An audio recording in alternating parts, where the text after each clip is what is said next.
Welcome to the FBI Boston Field Office. My name is Noreen Gleason. I'm one of the Assistant Special Agents in charge of the Boston Field Office. Just want to thank the press for being here. We feel that this is a very important investigation to have the public know about, so thank you all for showing up. We feel it's important for the public to understand the sequence of events and the significance of these events that occurred in the last month. The primary reason that we want to get this out is for public safety. But before we begin, I would like to introduce a few key people to this investigation.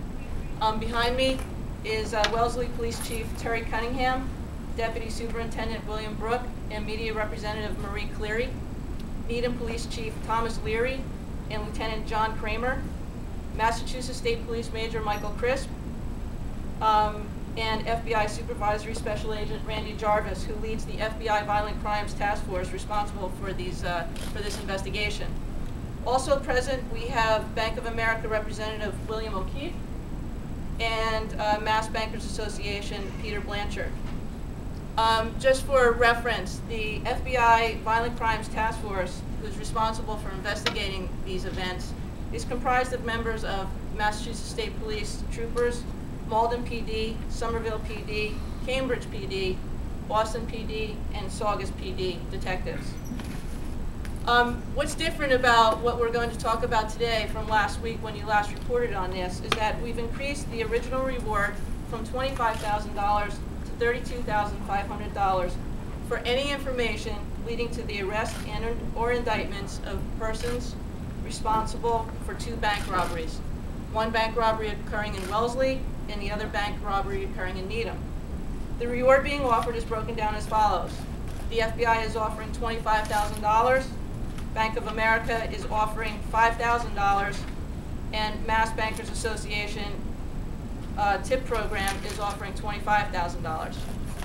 Just to put this into a sequence of events, we're going to start with the first event. The first event started on Monday, March 23rd at 1 p.m. in Needham. At that time, Needham Police Department received a 911 call from a phone booth located in St. Bartholomew's parking lot. When police responded to that phone booth, there was a suspect device found there. So that's the first event.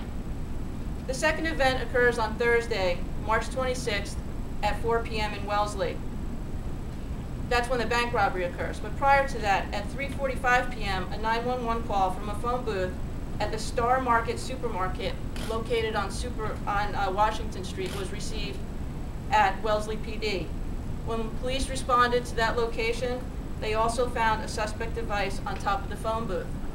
Approximately 15 minutes later, at Bank of America located on Washington Street, an unknown male wearing a black hat, black gloves with gray fingertips, black sunglasses, a black zippered running jacket entered the bank. He brandished what appeared to be a black pistol and also left a suspect device on the table. That was the second event. So on that one, you have 2 devices, one at the Star Market, one left at the bank, and the suspect brandishes a gun. The third event occurred on Friday, April 3rd at approximately 4 p.m. in Needham.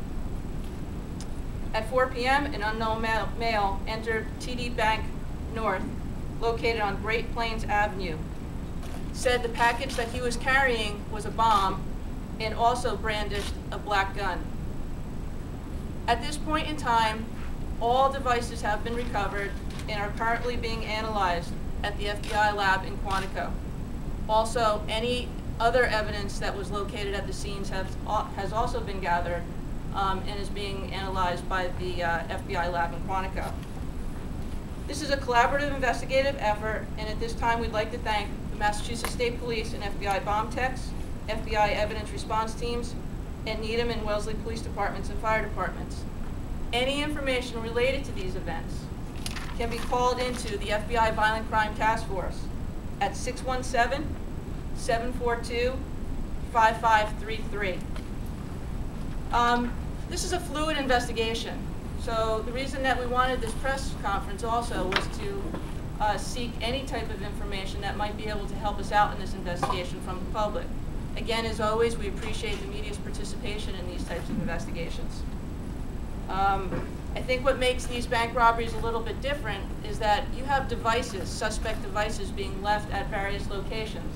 For the police to respond to these devices, a lot of times, lots of personnel are showing up, the area has to be cleared, not knowing exactly what's going to happen. You have a lot of police presence.